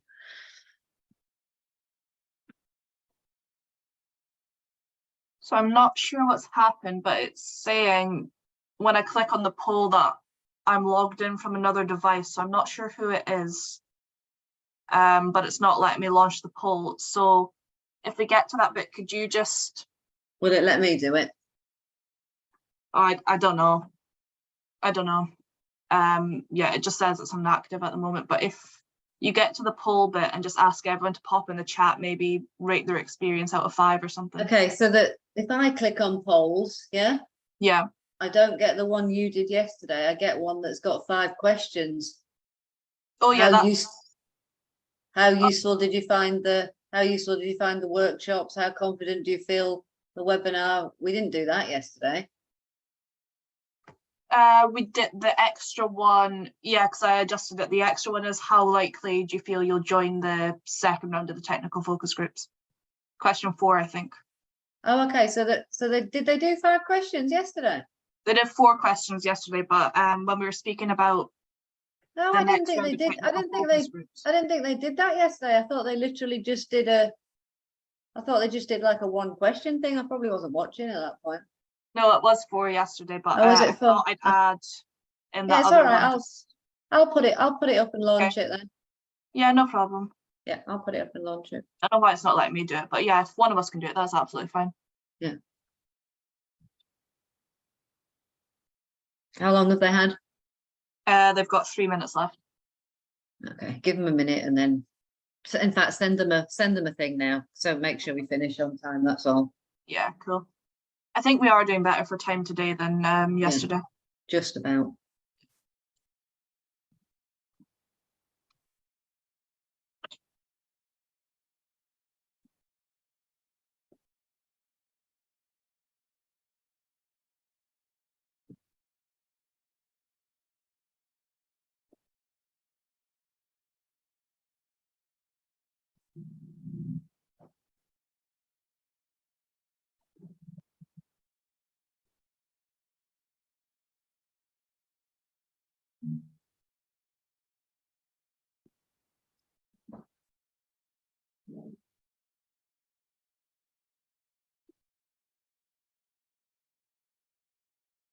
Okay. Do we need to close them or will it? Yeah, if I just click close, that will give them that 60 seconds. Yeah, keep the close and give them a minute and let's get them back to make sure we don't run over. Okay. Thank you. Yeah.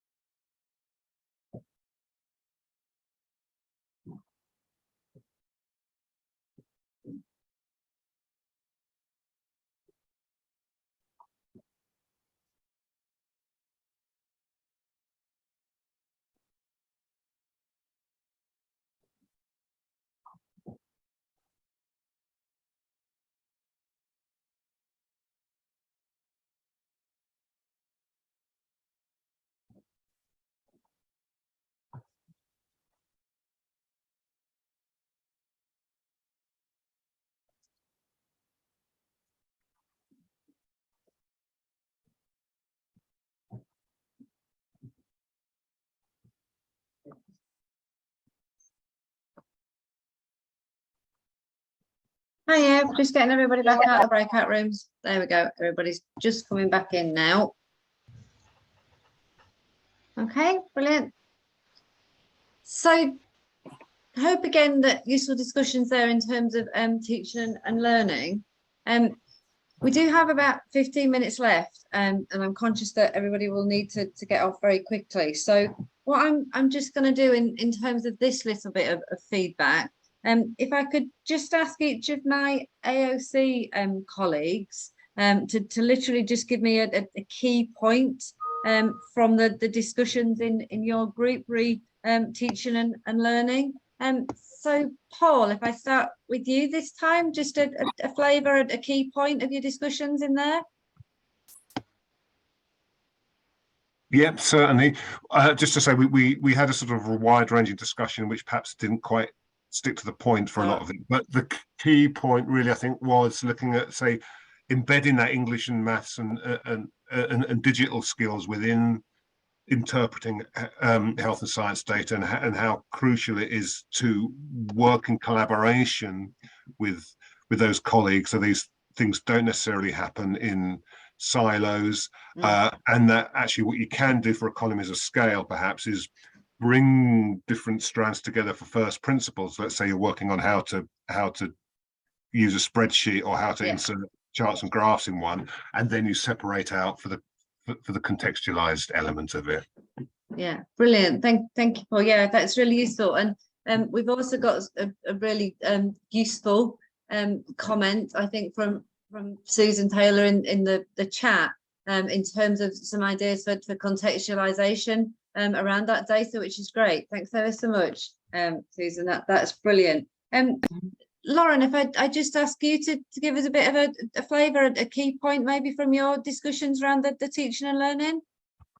So we again had sort of a range of different things coming out, but we sort of spoke about the idea of personal development, and getting the students sort of confidence-wise, looking at sort of their ways of working, teamwork, independent work, get them to sort of develop their studies, the independent study from away from the classroom, looking at assessment. So we sort of spoke about a range of different factors, we'll say.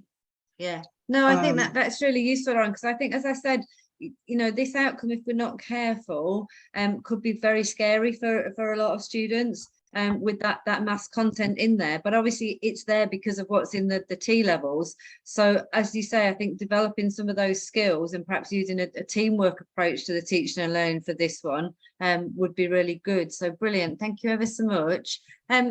Susan, in your group, what were your thoughts on teaching and learning for this outcome?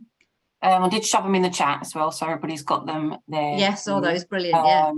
But yeah, so there was some thoughts about the students actually doing some data collection, practical activities, doing research to collate data, whether that's qualitative or quantitative, how to present that data, how to make sense of that data, or what does it mean, how to interpret it, the validity of it. Talked about the contextualization already. There's plenty of opportunities within here, especially to embed maths, lots of naturally occurring.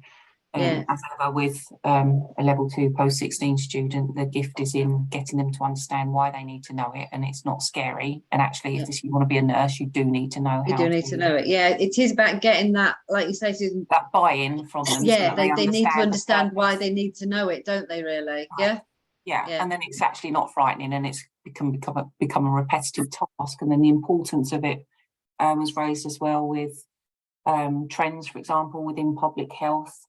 What are the trigger points for action being taken? What are the risk factors and risk ratios for disease, for example? So really exposing the students to the import of it.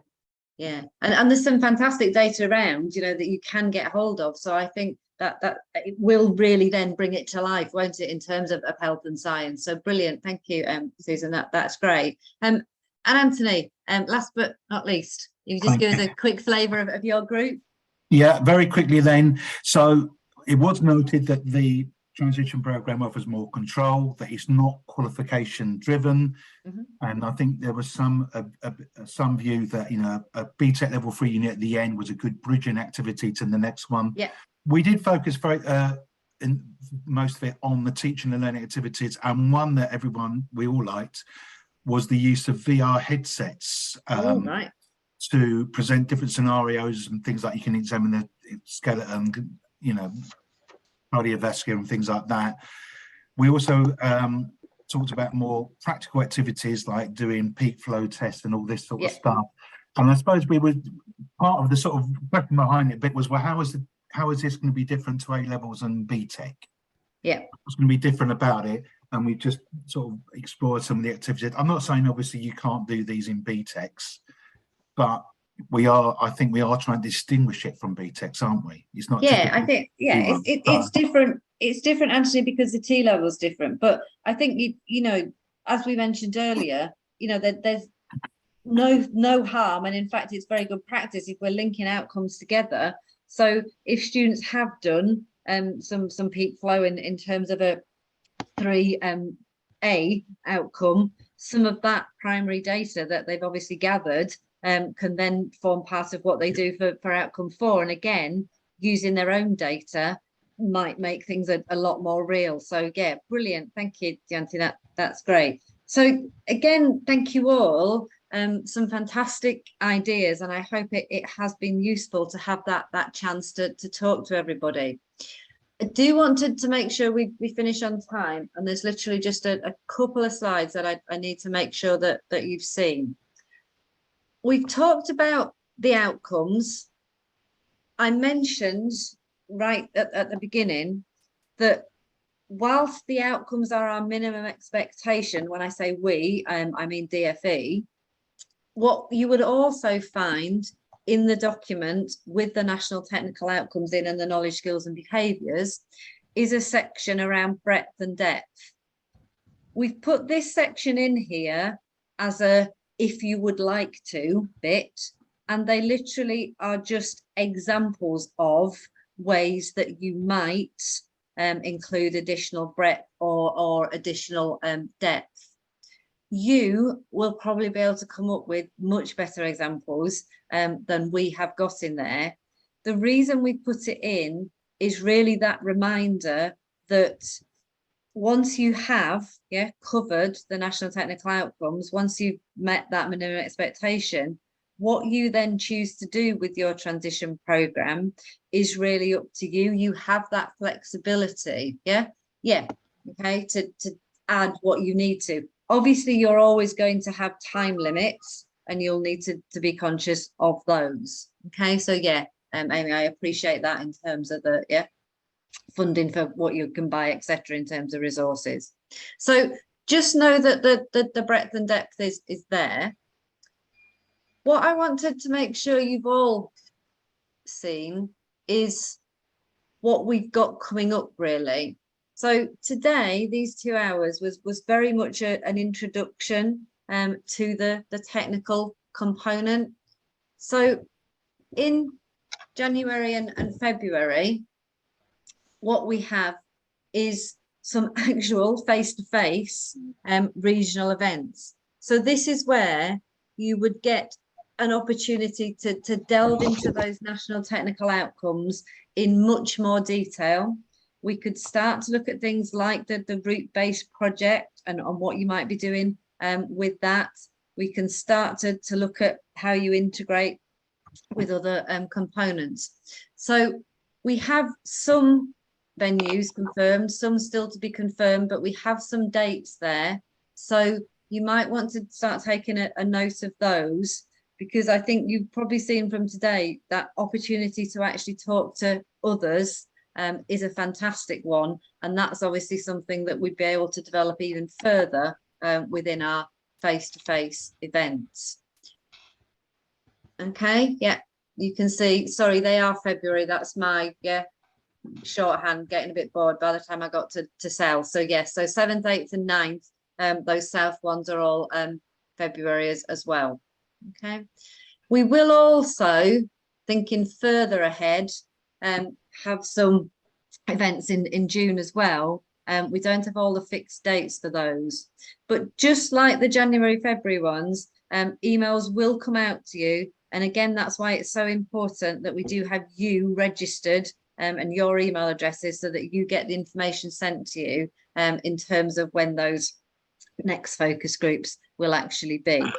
When we run the February, January ones, what we'll be looking at is we will actually have people from across the routes, from across the curriculum areas, and then we will be splitting obviously into the specific routes for different breakout groups. So again, it's not just an opportunity to talk to those within health and science, you'll also hear from people within different curriculum areas. So thanks, Abby. Abby's put a note in terms of the follow-up email. As well as the event that we'll be running, you also have access to a Padlet, and I mentioned at the beginning about where we put our frequently asked questions, etc., as well as a whole host of guidance resources. If you don't have the link for that Padlet, again, that's something that we'll send out to you. You've had 4 of the advisors at the meeting today. everybody, as in each provider, does have an advisor.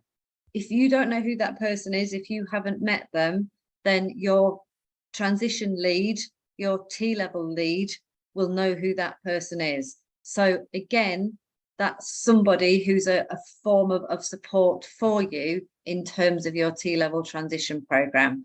So please do make use of them as well. So yeah, Caitlin, I think if you talk to your T-level lead within your school or college, or your transition lead, they will know who your advisor is.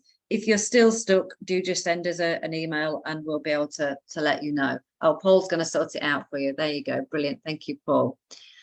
So just to finish off with, not something I'm going to ask you to, do out loud or whatever, but what you might now want to think about, having heard everything that you've heard today, is who's that person now that you need to go and talk to? Is it your transition lead? Is it somebody within your English and maths department? And what's the first document you want to look at? Have you looked at the delivery framework? Have you looked at the National Technical Outcomes document? Have you read the route-based project guidance? So again, all things that you might want to look at. And that will hopefully determine then what your first action is after this event. So it has been great to meet you all today. Before you all dash off for your lunch, I am just going to ask if you can complete a very quick survey for us. So there's actually 5 questions on this feedback survey.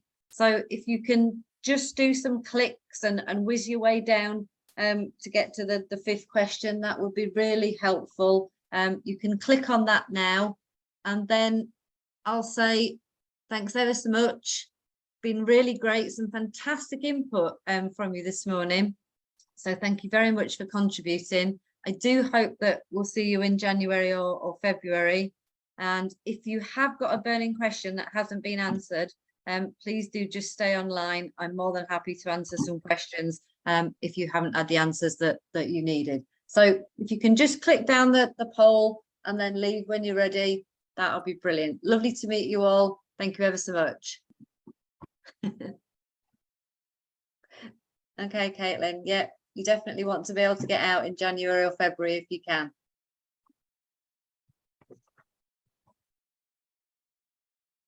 Thanks very much, everyone.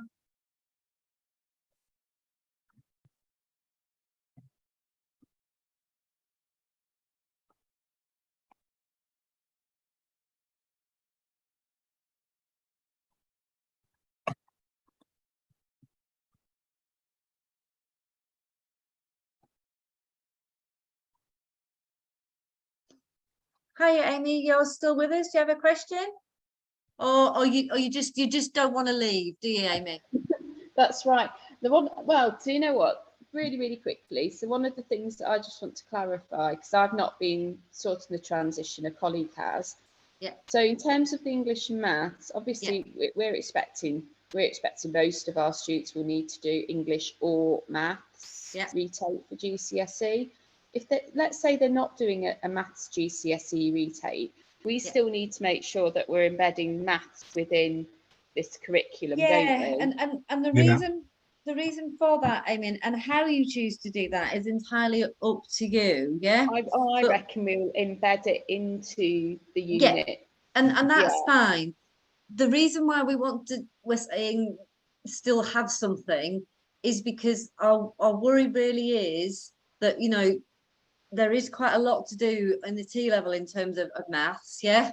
So what we don't want to do is have a year of nothing and then suddenly up in their game again for T level. So I mean, I think if you look at those general maths competencies on the T level, that might really help you then as to what you want to do. In terms of maths on the transition program.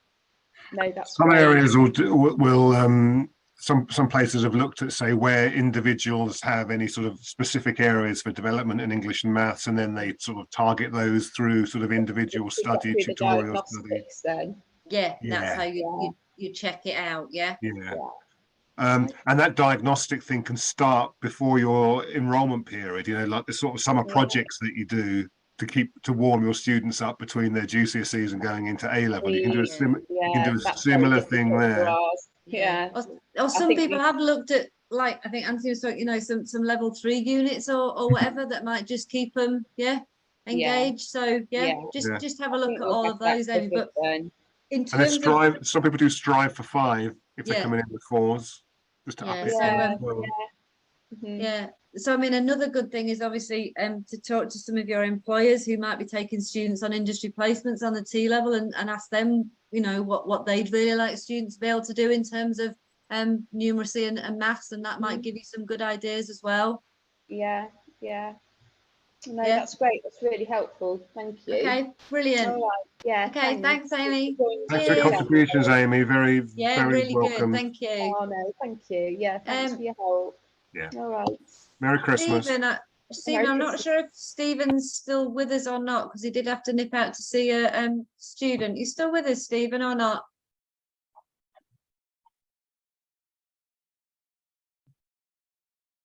I think not, Abby. Would you like to? Yeah. I can move him. I can remove or put in the waiting room.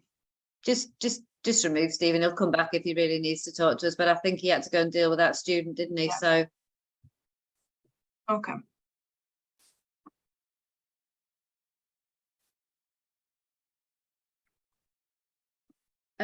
Abby, can you see that poll? Do you need me to do anything with it now? Or can you send it to me? It's not letting me see or do anything. Oh, Abby, how do I do that? Don't ask me anything really complicated. You should be able to download the results as an Excel file. So if I end poll, it says share results. Should I do that? I think that just makes it pop up on the screen. If you could download it and send it to me, or you could actually share it. I'll just like take a photo of it or something. Yeah, because it's not coming up with anywhere that I can. Oh, it's pretty, isn't it? We got it. Have we stopped recording? Not yet. No, but I'll crop it. Hang on.